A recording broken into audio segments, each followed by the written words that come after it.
right. Well, welcome back to RocketFuel, you guys. Super excited to have you here.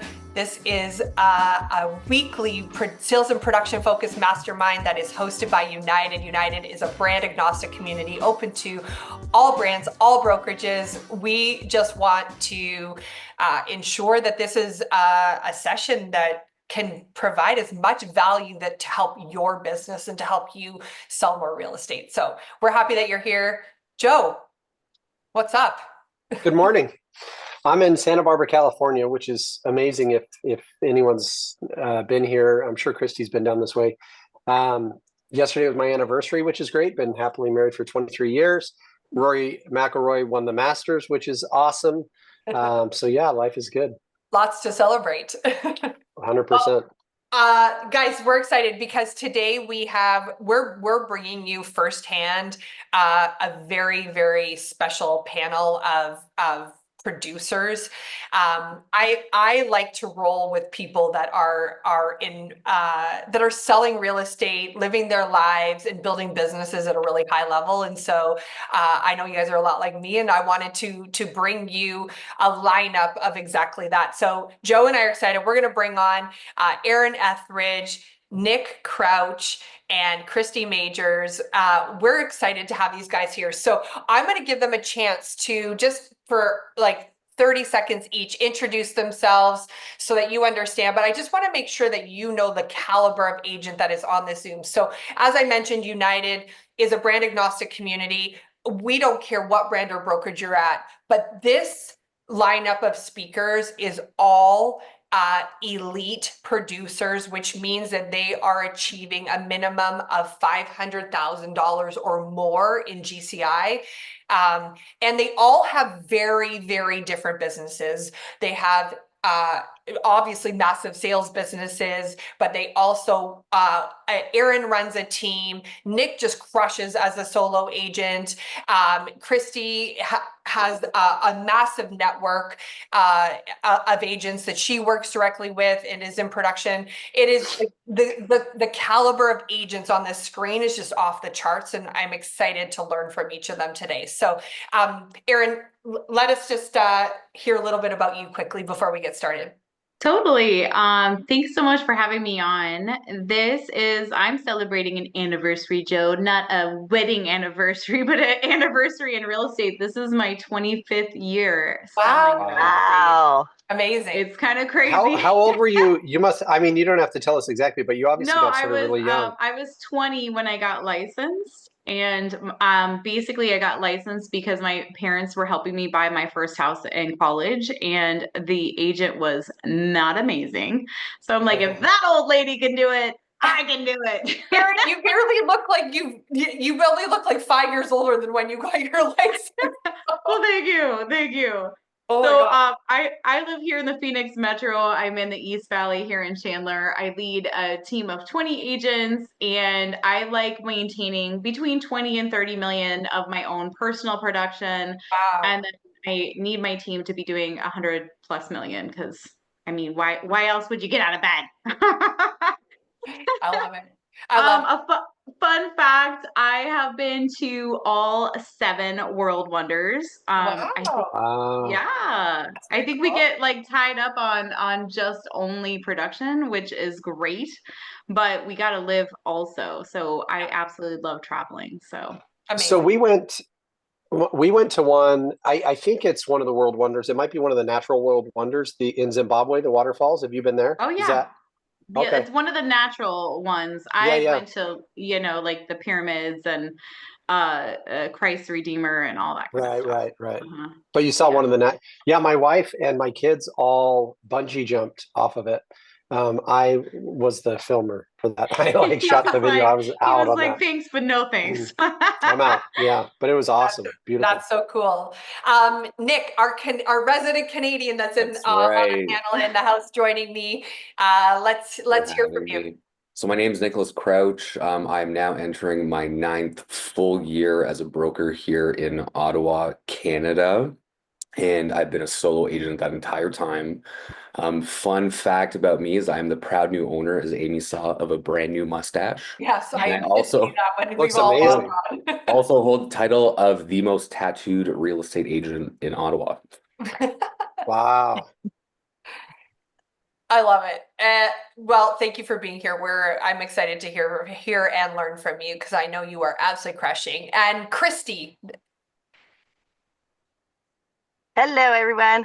I'm Christy Majors. I have a team in Fresno, California, and I moved to Utah about 4 years ago. So I travel back and forth because I do Utah as a solo agent, and I have Fresno. So I'm about 10 to 12 days a month. I'm in Fresno with my team and doing production.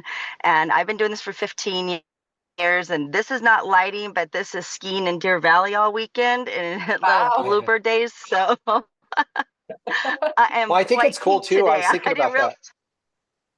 Yeah, I was thinking about the fact that Christy runs a team, a highly successful team, a state away from her, like 2 states away. Actually, you got to go through Nevada to get to to Tuesday. California. So it's kind of a cool business model. Yeah, Mm. absolutely crushing. So, all right, guys, let's dive in. I think that the first thing that I want to tackle is, in my opinion, it is the number one skill that you have to have. And I do think it's a skill because I think it's something that you can learn, something that you can build on, something that you can continue to grow in order to achieve your goals, your dreams, to have the lifestyle that Erin's talking about, is mindset. And so I just want to touch on that really quickly. One of you want to jump in first? Erin, do you want to jump in first maybe? Without being able to take control of this, it's very impossible, very, very difficult to achieve goals. So how are you focusing on your thoughts and your mindset in order to get the results that you have so aptly accomplished in your business? And what I think is really like it's unique and not unique, right? Like when you look at all top performers, top producers, they have some kind of routine that they are doing every single day. And the vast majority, like I don't get out of bed before I've said prayers, and I don't check a phone, I don't check an email, and I go through all of the things. How I think of it as is like if I didn't say I was thankful for it, it wouldn't be there tomorrow. So I just really spend a lot of time of like how thankful I am for all of these different things that I have in my life. It sets the tone for how I'm going to start my day, but I really protect my mindset by not, I don't watch any news at all. Oh, I know that, and I know that some people are like, "Oh my gosh, you're like an ostrich. You've got your head in the sand." That's not really true, though, right? Like, can we agree when we're scrolling, when we're doom scrolling or whatever, you're still catching like enough, I feel like, from whatever, that I have a good idea of what's going on. But it's just most news is not positive. Does that make sense? And then also, I had to stop comparing myself. Like what I was doing was harmful of like I was comparing, this person and their business and what they were doing. So I will honestly unfollow a lot of different realtors, not because I'm not happy for them or not like in awe of what their business is, but mentally it was doing the opposite to me. Yeah. It was doing the opposite to me. So I think it's also just really having a really firm baseline is just controlling my controllables, and that I am doing all of the right actions, and the actions will end up leading to sales. Do I know all the time of like what what each action or what time that's gonna happen? No, but I have to maintain the actions. And so that's what I'm just focused on, of controlling what I can control and doing all of the actions, not knowing what is going to pop at that exact moment. And I don't care about the outcome. All I care about is focused on the actions. I I love think what that you just said. I'm actually obsessed with that principle, Aaron. A couple of things. I love that you start your day out with prayer. That's amazing. But also just controlling your mindset. Like I don't think people take the time to evaluate how the information they ingest makes them feel. And like, I do the exact same thing. If somebody makes me feel on social anything other than excitement, joy, motivation, Right.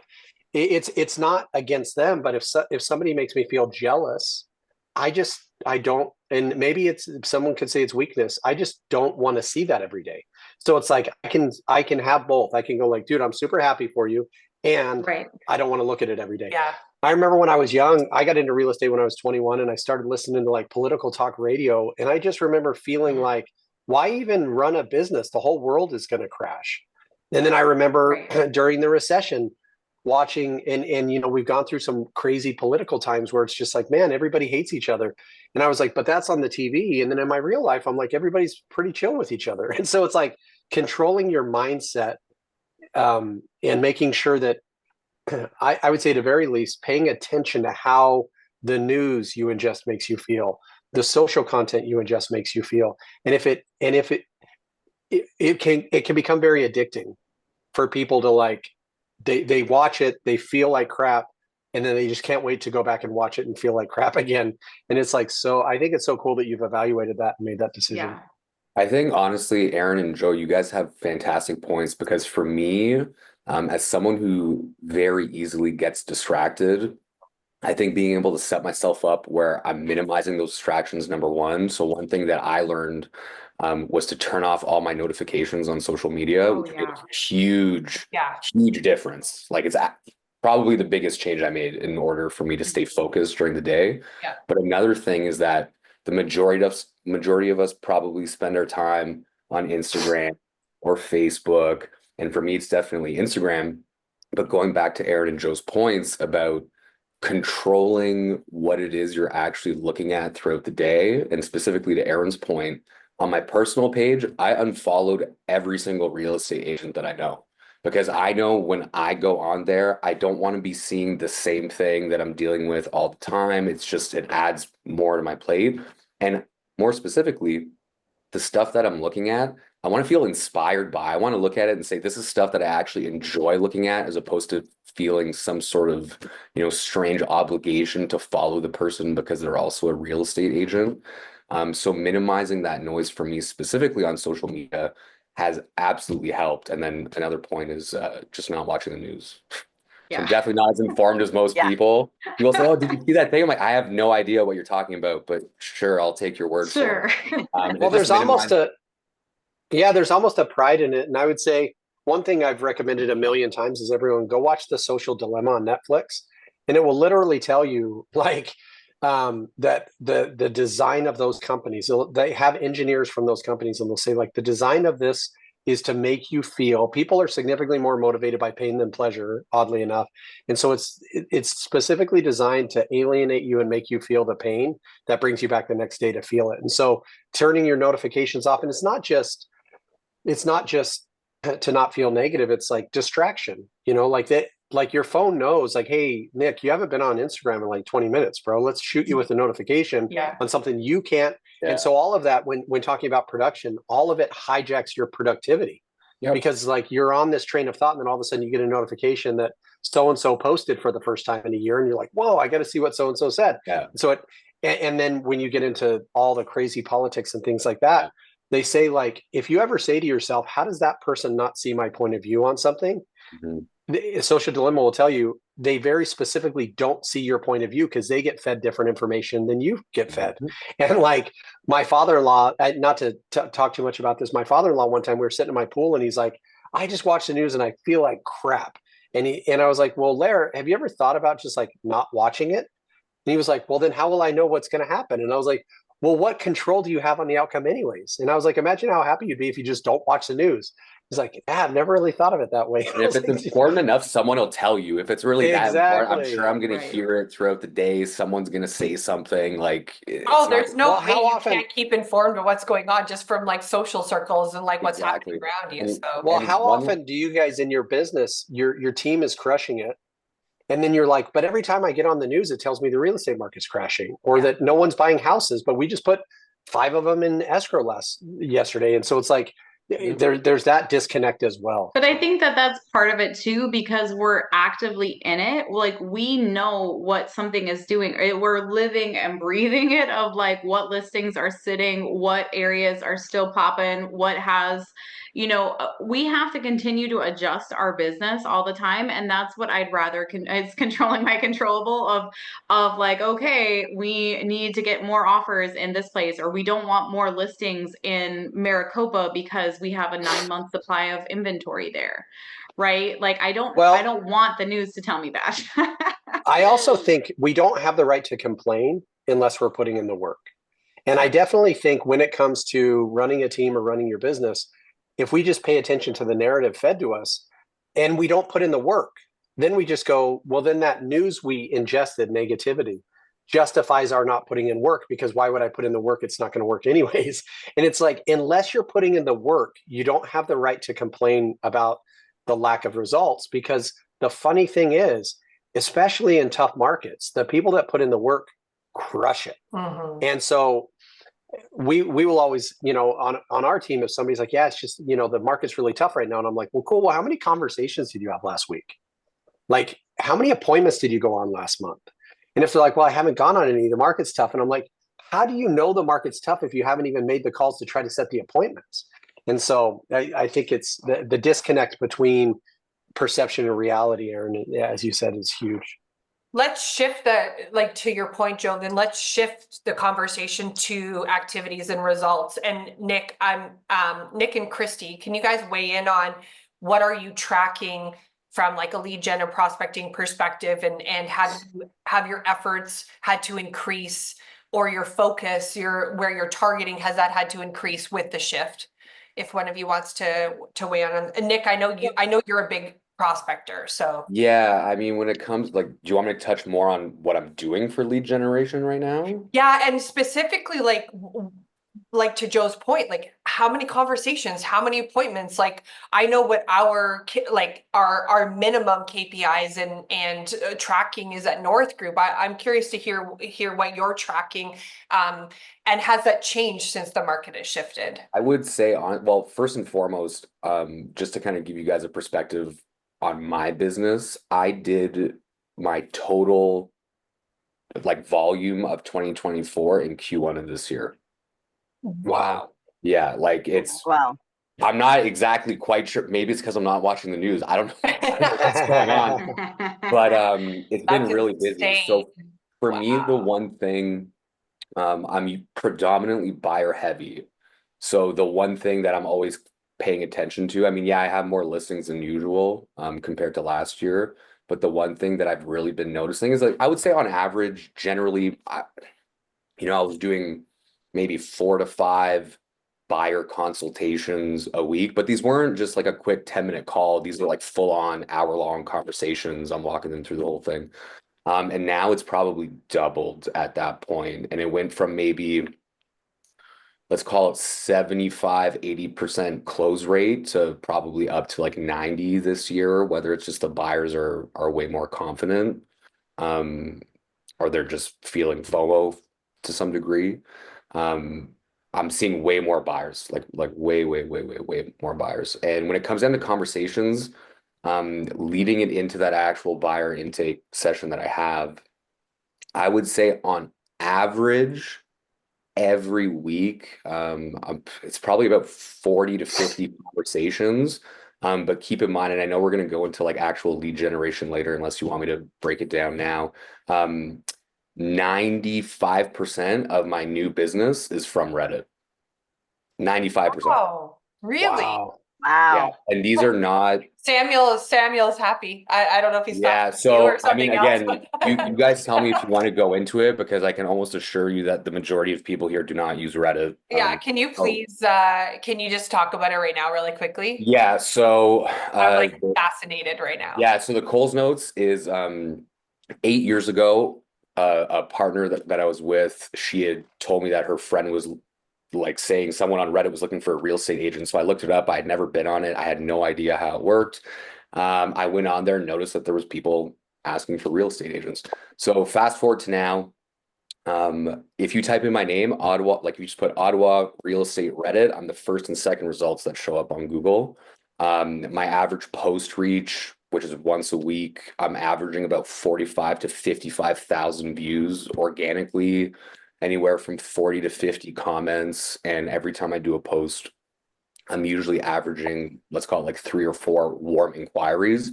And these are people, it seems the demographic based off of my experience and the clients that I've gotten range from 30 to 45, couples, high level government jobs, corporate executives, second time buyers, upsizers, and the average price point is anywhere between, let's say, 850 to $1 million. And I spend $0 except my time once a week. Wow. Awesome. Yeah. And You're the first person I've ever met that's ever Yeah. talked about Reddit for real estate. That's huge. I think it's cool though, because there are like, our team is very Facebook heavy. It's all we do. Every time we get away from our core process, we lose money. Last year we did a deal with a realtor.com type company. I don't want to put them on blast. And we spent $150,000 and we made like our net to Taylor and I back was like $130,000. And I was like, dude, it cost us $20,000. Our agents made money, but because of the economics of the split, we didn't. The only way we've learned to make money is Facebook. You're crushing Reddit. It's like, I think it's so much better to do one thing really, really well than to do 10 things, you know, average at best. To your point, I mean, when I look at these kind of numbers, you know, and just so everyone can see it for you guys to go and look at it and how I structure these things, I posted it in the chat, a link to my Reddit page so you guys can actually see what I do. I've even had people reach out to me over the years that were agents in other markets and said, I started doing what it is you do, and they're getting business from it. So this is something that you guys can all take. If you have the stomach for it, Reddit is very equivalent to like Twitter, so to speak. So I remember for the first couple of years, someone would say, you know, like, oh, you're, you know, whatever real estate agent, I hate you, whatever. And I'd look at my phone and I'd be sweating. Like, I don't know if I can do this. Like, it was just a constant bombardment all the time. But yeah, it's really like niching down on that, and constantly trying to evolve it to see, you know, how people will react, get feedback from people on what they wanted to see, because this for me was like directly to the, you know, this was straight to the street, you know, like the people I was talking with were people that were very opinionated, and fashioned themselves as, you know, pretty educated on what's happening with real estate. And it's led to tons of other opportunities. The question that I just got asked, you start conversations. So just to avoid getting in trouble, I always leave it open as, because like, you never want to reach out to people and like be soliciting them in case they have an agent. So I always leave it open as, if you have a question, I'm more than happy to discuss it privately. But all the leads that I get, they're messaging me, all of them. I always ask them if they have an agent, but a lot of the time it's, well, I've been following your posts for 2-3 years. Now we're ready to buy, we're ready to sell. Do you have like, and it's usually the question is, it's, you know, let's see if we can be a fit. It's, do you have space for us? Like, they're ready to work with me right away. They've already gotten their pre-approvals. They're ready. Wow. Hey, so one thing I want to do, Nick, and for everyone, is just reverse engineer what you're talking about. So for years on our team, we obsessed over dialing for dollars. And we would talk about how many dials it takes to create a conversation.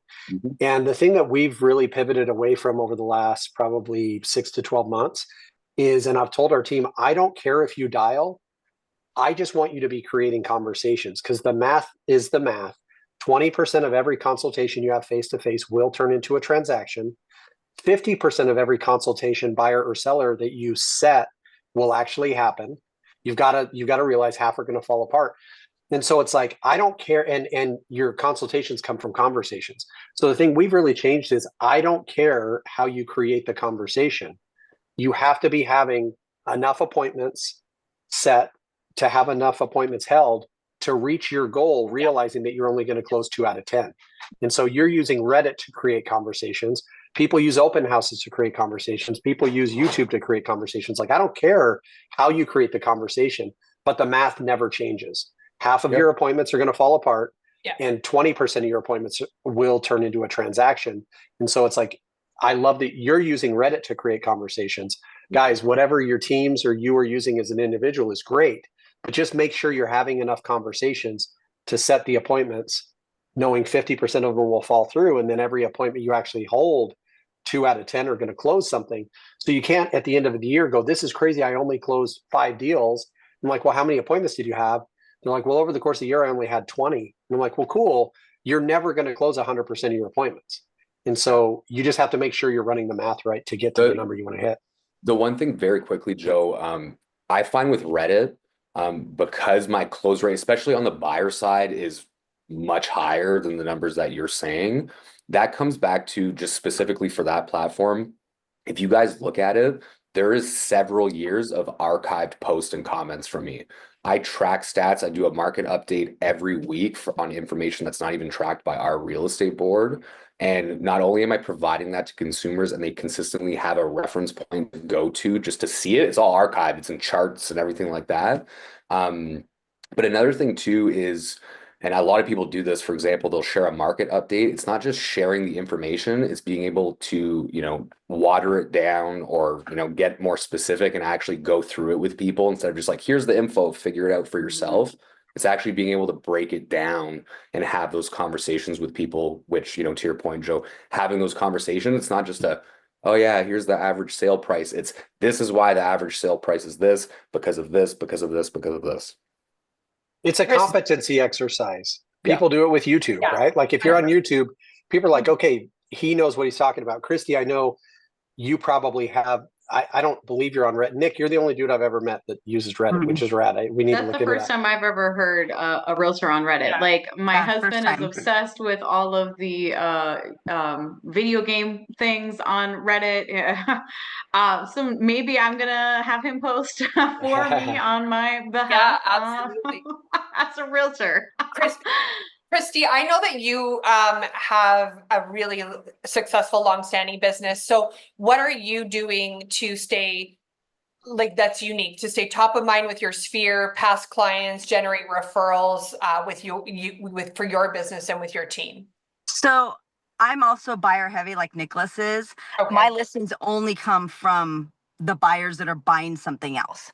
So when we're doing, 200, 250 deals a year, you're only talking about 20% is listings, maybe 15% is listings. Wow. So what we do is I use Commissions Inc. I know it's a very expensive unit, but I'm a Fidelity baby. So my CRM is the basis. I mean, the literal basis of my entire team. Every day we wake up, we're on it. We're on it to see who last logged in. We're on it to see the last one that made an inquiry. So and what CRM are you using? Commissions Inc. Oh, Commissions Inc. Sorry, I thought it was just a lead gen platform. I didn't realize they actually had a CRM attached. Okay. So all of my leads get funneled into Commissions Inc. and they get assigned to the pond. And then when one of my agents captures them, and that's not just getting them on the phone, but when they've captured them, made an appointment, did a buyer consultation, really had a connection, then they write the note and it comes to our team and says, hey, please assign this to me. Well, that becomes then their client.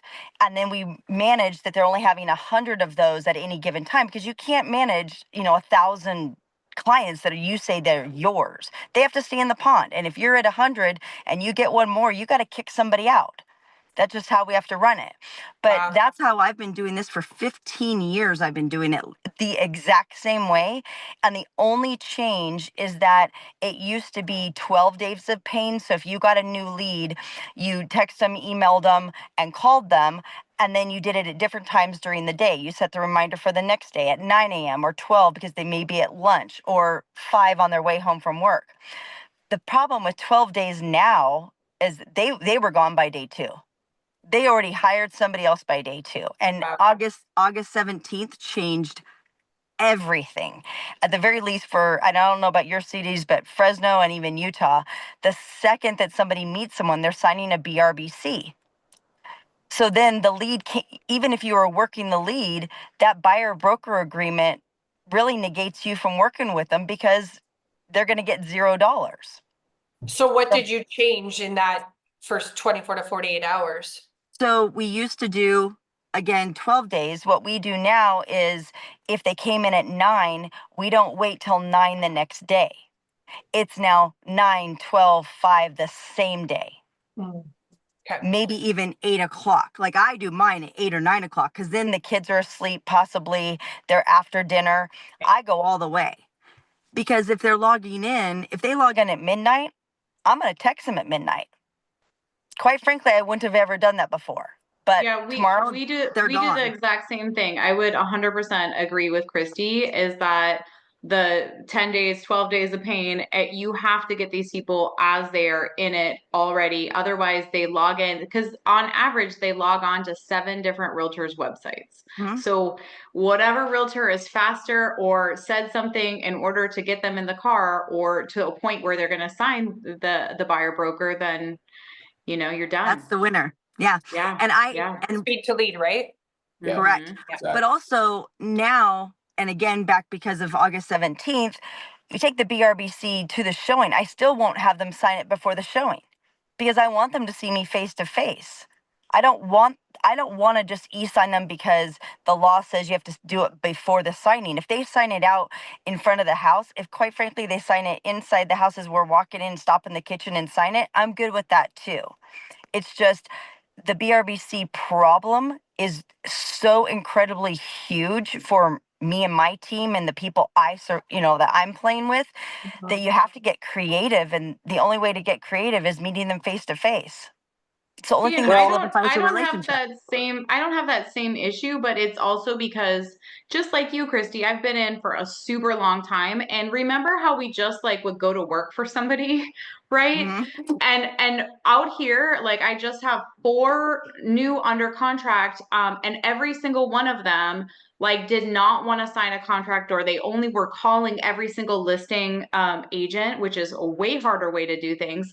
I just went back to the showing homes one. Like I legit don't care if they are only my client. Of course, it's all of our preference that it is just us, right? But I think that this will end up being changed in our industry. I don't actually think that this is going to be something to stay. The amount of buyers that are unhappy with having to sign something and being forced into these relationships, I think I think that this will for sure be a change in our industry again. So So, I don't care at all. I use the showing homes. I don't care. so I've got a question for you guys. I've got a competitive golfer. Aaron, I know you've got a son, I think, that plays basketball competitive, and Yeah. Christy, I know you've got athletes. So what I've tried to help him understand, like he just qualified for Junior Worlds, which is huge in golf. Like it's like the Tiger Woods played when he was a kid and all this stuff. It's huge. But what I've tried to tell him is like, dude, winning a tournament is that's not what you do as an athlete. What you do as an athlete is you get up every day and you practice every day.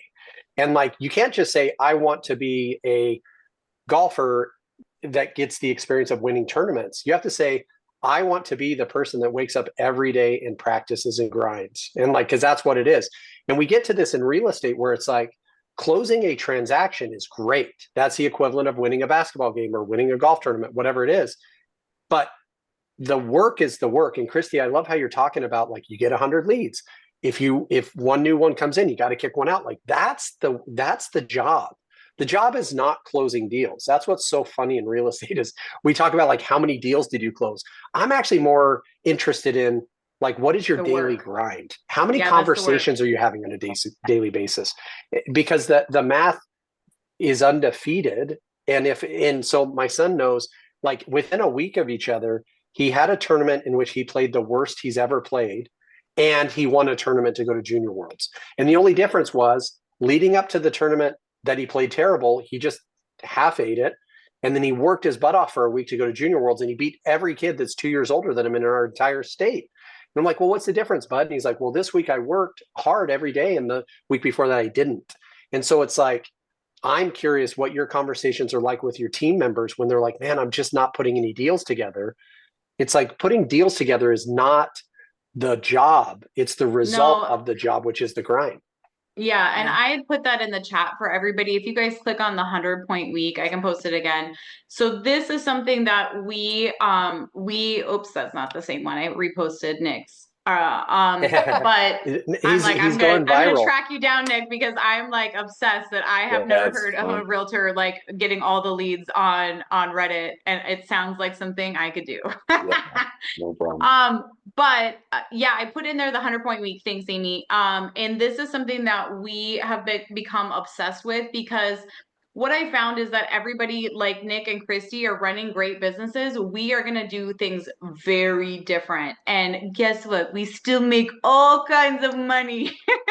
There's lots of ways to do it. And so for my team, we chose, and I have a one that you can edit too. So if anybody wants an actual editable one, I just put a PDF in here. But it's more of like receiving a referral, you get 3 points, holding an open house, you get 3 points. I don't care how they do it. They just have to hit 100 points, and it's all off of conversations. It has to be two-way conversations, not like I sent an email, I text someone. Good job, but it's also just like leading up to, so then I can also see like where they're spending their time, and if they're only like, I don't know, doing open houses and they're not converting or whatever that might look like, then I can kind of weigh in on that. But that 100-point week is incredible if you guys aren't using that yet. Well, the other part is like I like people to do what they like to do best, Yeah. right? And if they're door knocking, then just do it, but do it at the highest level you can Just do be it. the And if best it's- door knocker. Just do it. But trying Yeah. to have a team that you have all these different personalities in every age group, there's a difference, right? Like, and all of these things, just find a passion, because if you're growing up, your parents say, go do what you like to do. We passionately love real estate.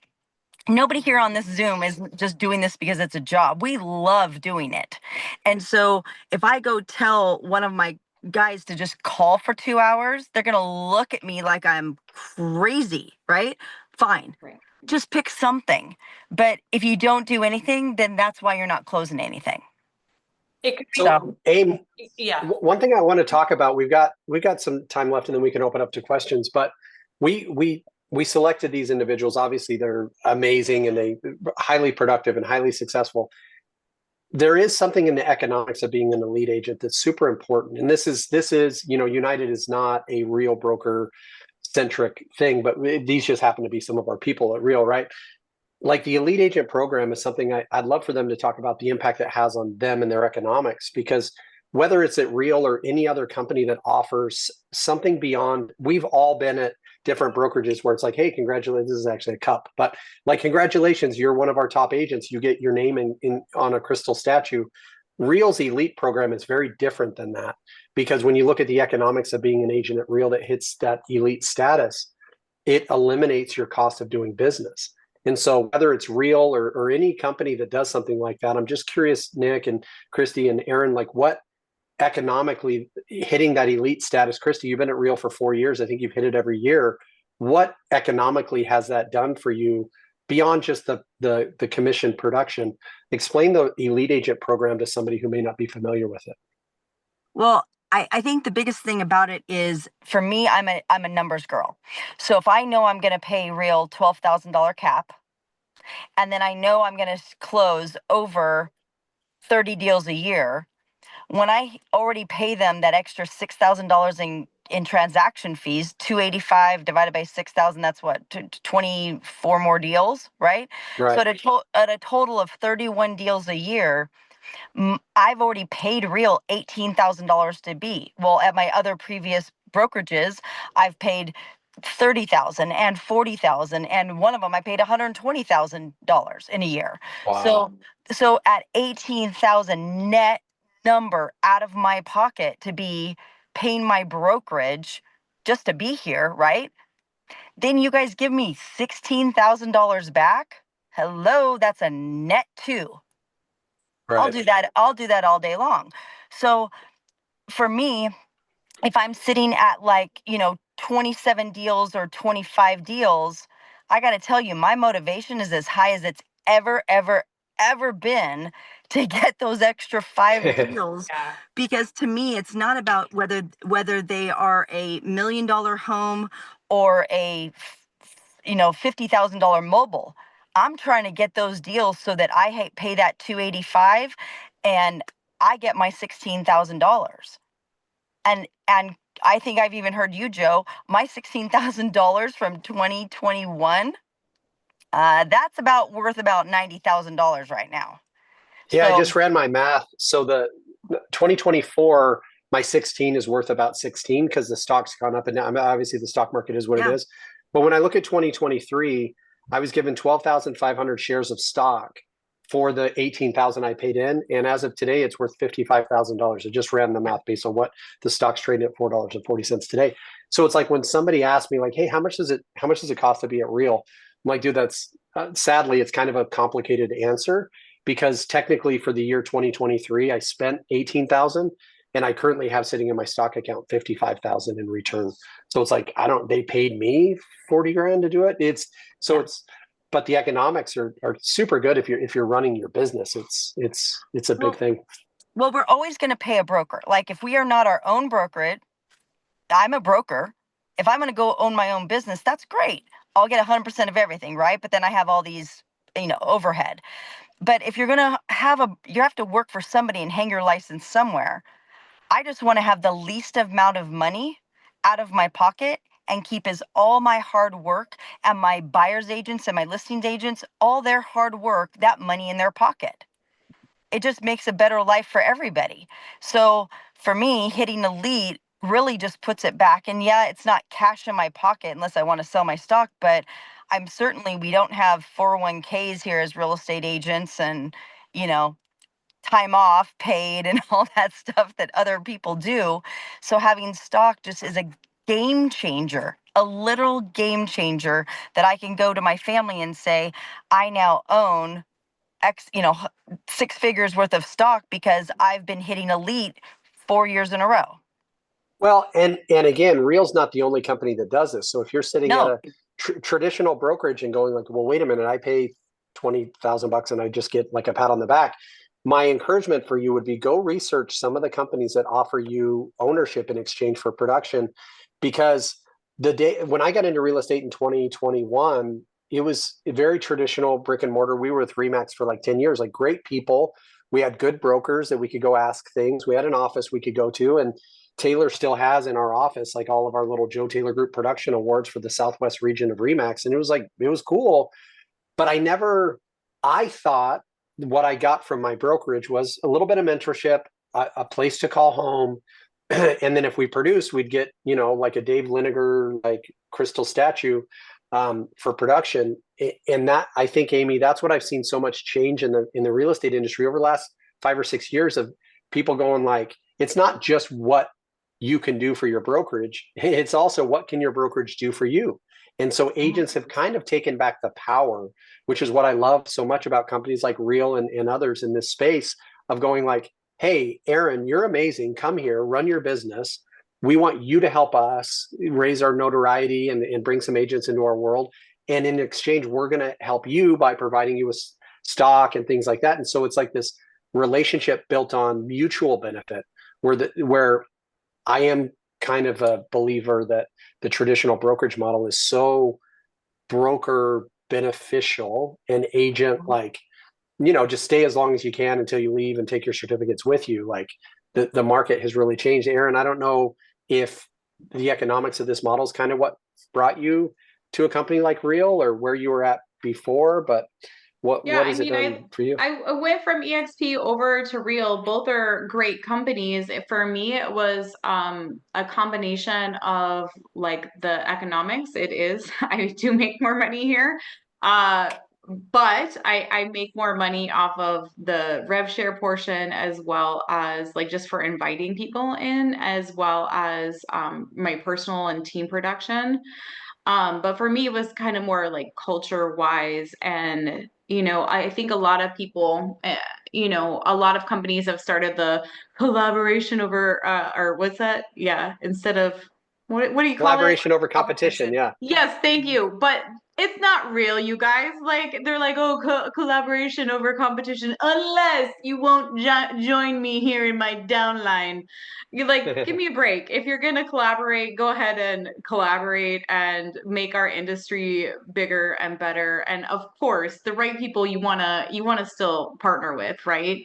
But that's kind of more it is that I want to partner with other people that I see doing like my team's doing 100 million. I want to be with other teams that are doing 3 and 4 and 500 million, and I can openly ask those questions and level up without feeling like, they need to get something from me, I guess. Right. I agree with Aaron and Christy 100%. As I mentioned before, I like to keep my costs low, which is why Reddit's great because I don't spend anything. So my net, like my overhead is basically zero, like I'm paying my monthlies and sure there's gas and car payments and stuff like that. But, when you hit that, you basically, your whole year's paid back to you essentially. And then also, to Aaron's point, being around people who are doing the things and building the businesses that you want was a huge draw to me. It was a huge, huge, huge, huge, huge draw to me.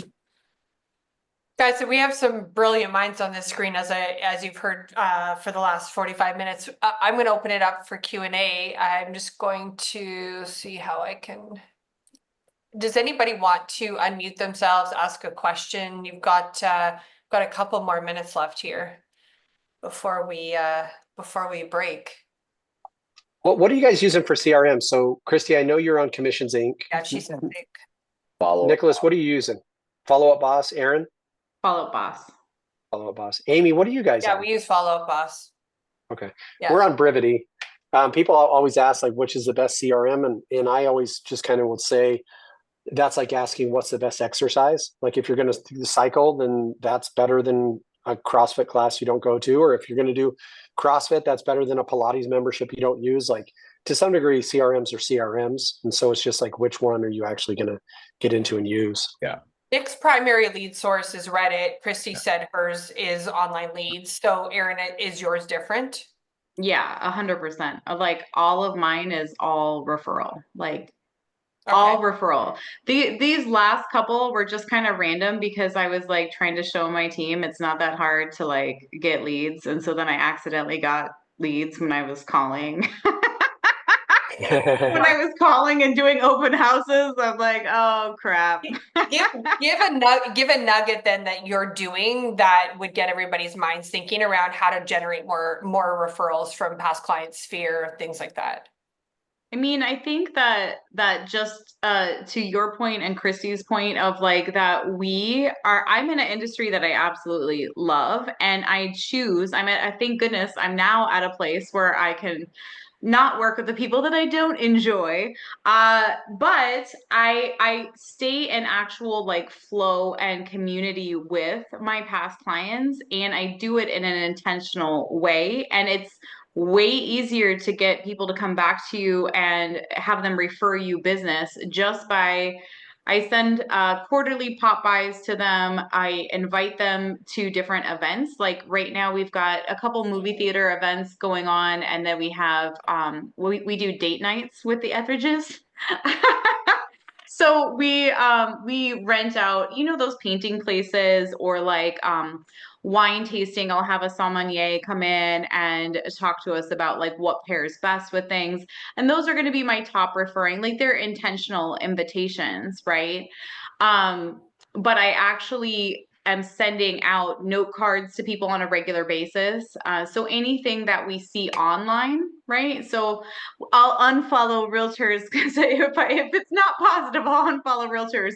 But I always follow my past clients, and it's because if there's a birthday, if someone passed away, we take those things, those online things, and we take them into real life. So if it's Amy's birthday, she'll get something in real life. Or if somebody passed away, they'll also get something in real life too. It never online. An online comment is never going to have the same impact as sending somebody something in the mail, or flowers or cookies or something that is all super easy to send these days. So it's just staying in actual like friends mode And with a whole bunch of people. I know that every one of us has a different business, but do you have somebody on your staff that is running all of that for you? Are you doing that?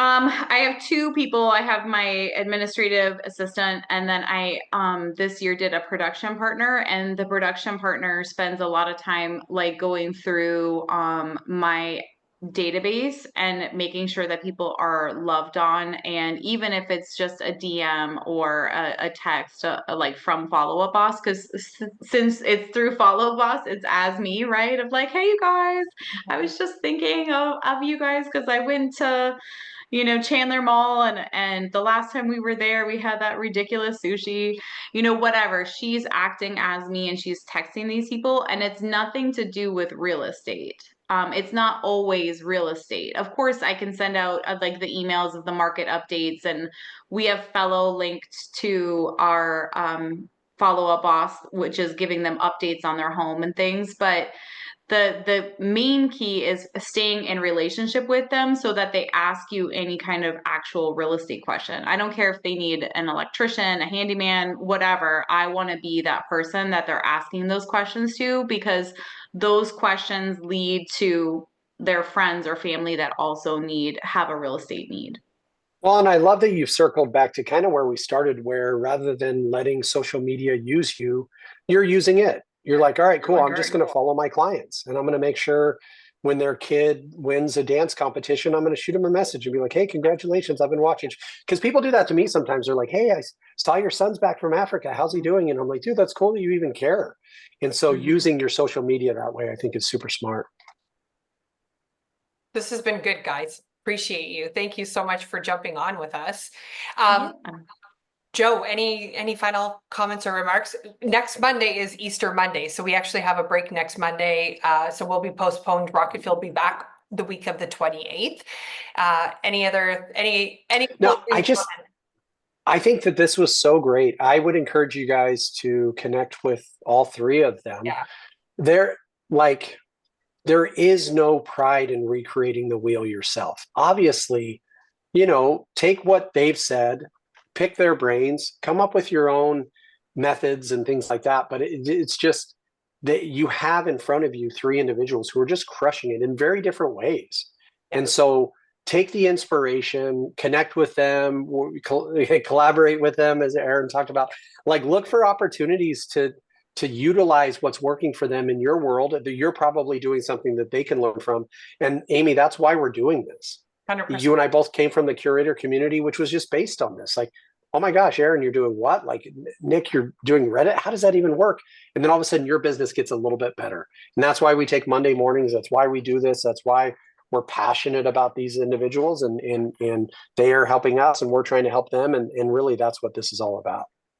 And if you have something that you are really good at and sets you apart in the industry, just shoot me a DM. Let me know if there's a panel you'd like to be on, or you have a skill set that you think would bring a lot of value to our RocketFuel community. We want to hear from you. So, or you have a massive need that we can address. Yeah, absolutely. Well, Nick, Christy, Aaron, thank you guys. We appreciate you. Thank you for taking the time. You're obviously both very busy, high in production, but we thank you for pouring into our RocketFuel community today. Guys, again, we will be paused next week for Easter Monday. Hope everyone has an amazing long weekend, and we'll see you again on the 28th. Have a great day. Thanks, guys. Thanks. Bye-bye.